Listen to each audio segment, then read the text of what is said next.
10 তারিখ রাত্রি 12টার পর, মানে 11 তারিখ পড়তে না পড়তেই আমার মেয়ের বার্থডে পালন আমরা শুরু করে দিয়েছি।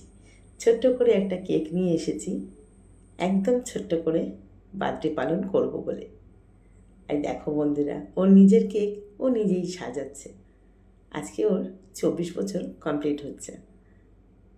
কি আনন্দ, তাই না?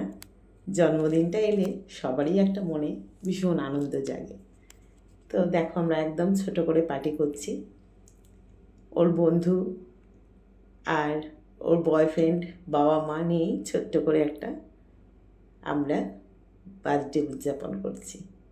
আমার মেয়েকে তোমরা সকলে আশীর্বাদ করো, এইটুখানি বলার আছে। ও যাতে আগামী দিনগুলো ভালোভাবে পথ চলতে পারে, সেই আশীর্বাদটাই করো তোমরা।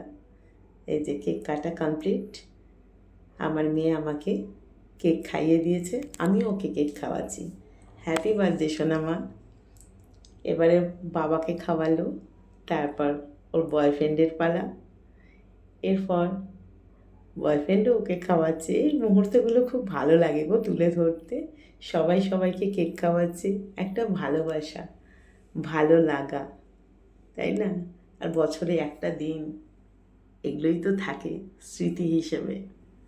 তো সবাই এবারে গিফট দেওয়ার পালা, এক এক করে সবাই গিফট দিচ্ছে ওকে।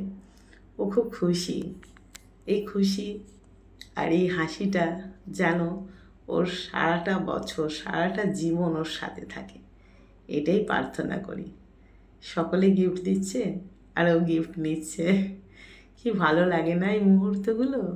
আমার তো ভীষণ ভালো লাগছে মেয়ের মুখে হাসিটা দেখে। তোমরা সকলে কিন্তু ওকে উইশ করো বন্ধুরা। দেখো, ছোট ছোট গিফট পেয়ে কত খুশি।